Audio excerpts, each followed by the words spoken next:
Welcome to this week's edition of the FA Show. I'm Nate Barrett. Stop searching for some ambiguity in Reg BI compliance is the message from the new Securities and Exchange Commission Chair Gary Gensler. His comments made earlier this month left little room for doubt about his intention to start aggressively enforcing the agency's nearly one-year-old regulation best interest rule. Best interest means best interest, Gensler said in remarks at a virtual conference, further warning if you're asking a lawyer, an accountant, or advisor if something is over the line, maybe it's time to step back from the line a bit. Remember that going right up to the edge of a rule or searching for some ambiguity in the text or a footnote may not be consistent with the law or its purpose. The remarks represent an ongoing shift in priorities under Gensler, who took over from predecessor Jay Clayton in April and is expected to take a more vigorous enforcement stance. FINRA is probing possible cold calling violations at Merrill Lynch Wealth Management's advisor training program, according to two sources with knowledge of the matter. The review comes after Merrill, in July 2020, halted outbound calls in the 43-month financial advisor development training program due to its discovery of numerous do-not-call violations by neophyte brokers. The wirehouse previously retained consulting firm Ernst & Young to conduct a third-party audit of any violations and help update policies and procedures around telemarketing, according to a manager source at the firm. As we move towards a more remote-centric post-COVID era, more and more firms are beginning to scrutinize brokers' printing, texting, and outside activities. According to a panel of regulators and large and small firm compliance experts who spoke to an online audience at FINRA's annual conference, there are concerns about brokers printing at-home clients' documents and other confidential information, facing greater temptations to send unarchived text messages to clients from personal cell phones and having more opportunities to engage in unreported outside business. Firm compliance officials said they were leaning on some new supervisory tools, data and online monitoring, including setting Google alerts for brokers' names to keep up. 50-50, 60-40, 80-20. Most of those ratios we employ every day. But what about 20-20-60 ratio?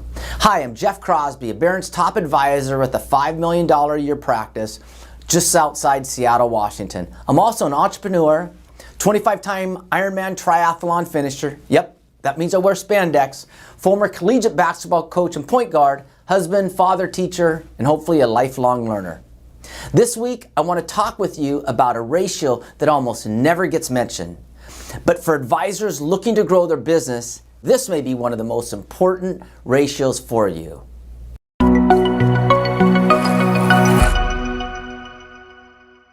All right, here it is. 20-20-60. There was a study done and the question was asked, would you be willing to refer your advisor? 20% of the clients said, yes, of course, absolutely. These are the people that love telling people about you and are the same folks who are usually eager to recommend a new restaurant, vacation spot, or a new book. By nature, they love to share in the good stuff. And you're part of that. You're probably thinking of some of your clients now.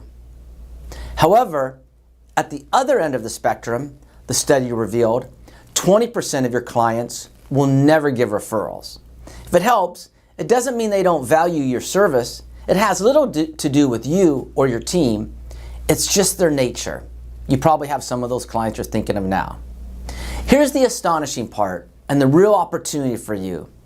The other 60% said, yes, of course we would refer our advisor, but they've never asked. It isn't our clients, it's us. We need to ask. So let's do some simple math. Let's say of the 60% who refer you, half of them do it. Tack that on to the other 20% who are willing to refer you and give referrals no matter what. And now you've got half your client base willing to refer you. Imagine what that could look like over the next 1 to 3 years. Wow. Here's a reality and a reminder to you. The person who gets referred to you oftentimes becomes a great referral source as well. So now you've just deepened your client base and your network of clients. Thanks for watching this episode. In our next episode, I'll give you some tried and proven ways to ask for referrals. Additionally, look for future episodes on seminars that will help put bottom in seats, online engagement tools that spark meaningful conversations and build trust, and dozens of other strategies for growth and confidence building among your existing clientele. You can also find a full library of practice management content at 3xequity.com/practice.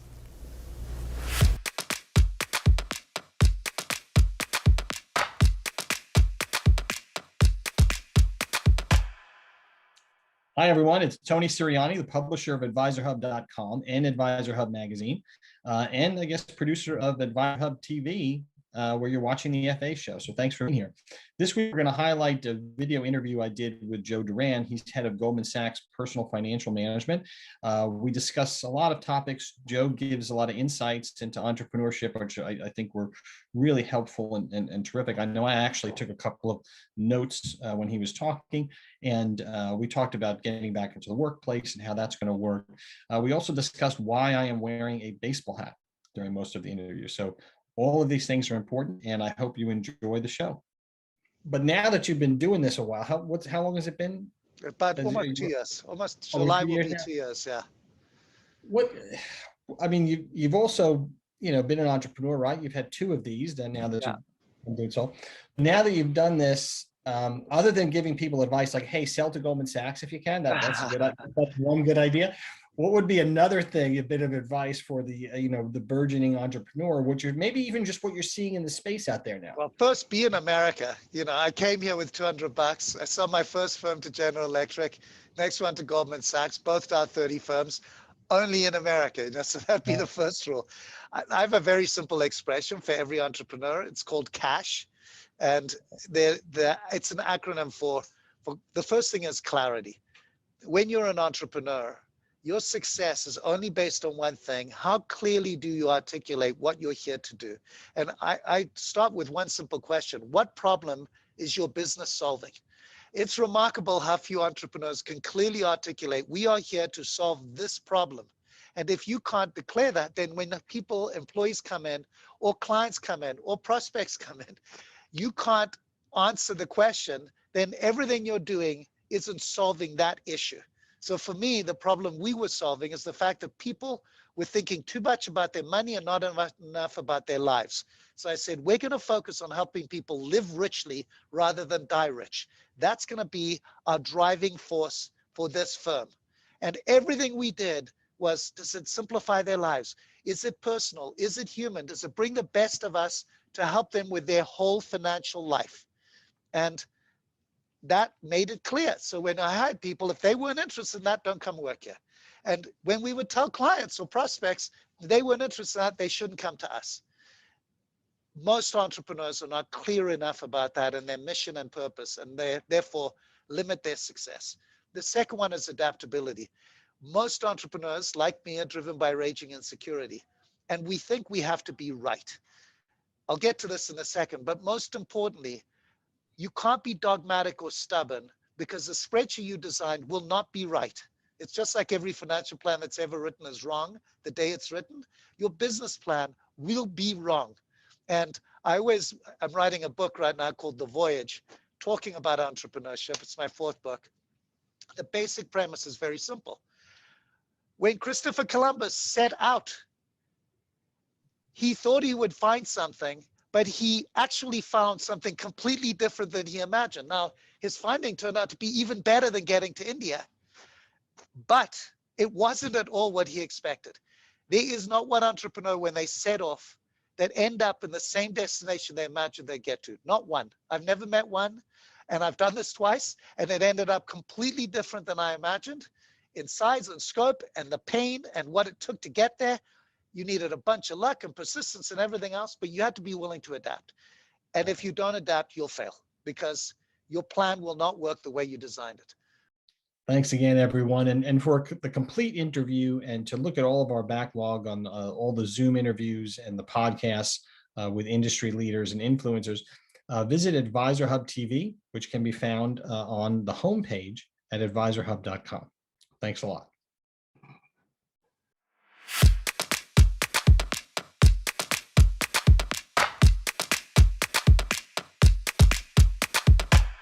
We now turn to the recruiting wire powered by 3X Equity, the authority on advisor transitions. UBS has hired away another team of JP Morgan private bankers, this time a 5-person, $6 billion asset group in Indianapolis, according to sources familiar with the move. Their recruitment marks at least the 7th team to join UBS from JP Morgan Private Bank since October and underscores the wirehouse's continued effort to bolster its brokerage force with salaried bankers who typically have ties to ultra-wealthy customers. Managing Director Daniel R. Larner, along with Executive Directors Brett R. Headley and Kaus J. Christopher and 2 others, resigned from JP Morgan and are serving garden leaves, the sources said. The team had produced $20 million in annual revenue, according to the sources. The Larner team is at least the 8th to have left JP Morgan Private Bank since October of last year, when a $6 billion asset team joined UBS in Atlanta. All but one, which joined Morgan Stanley in Salt Lake City, have gone to UBS. Proving what's good for the goose is good for the gander. A Boston-based UBS team with $3.7 million in revenue hit the road to join JP Morgan advisors in the second multi-million-dollar Beantown departure from the wirehouse in a week. The Taylor Group, led by 28-year brokerage veteran James Wesley Taylor, joined JP Morgan's traditional brokerage group, along with his partner Robert J. Mosian, who had overseen a combined $750 million in client assets, according to a JP Morgan spokesperson. Rockefeller Capital Management snared their own Boston-based veteran wirehouse team from UBS Private Wealth Management this week. The team is led by Lawrence Knowlton, his son Griffin Knowlton, and Wyatt Larson, and had generated $9.2 million in annual revenue, according to a source familiar with their practice. They had managed about $1.9 billion in client assets. Lawrence's production had qualified him for UBS's Pinnacle Council, representing the top 2% of advisors by revenue, according to his former firm biography. For a complete list of moves as well as access to the Advisor Hub offers tool to find out what your practice is worth, visit the deals and comp section of advisorhub.com. Thanks for joining us for this week's edition of the FA Show on Advisor Hub TV, powered by 3X Equity. I'm Nate Barrett. Have a great day.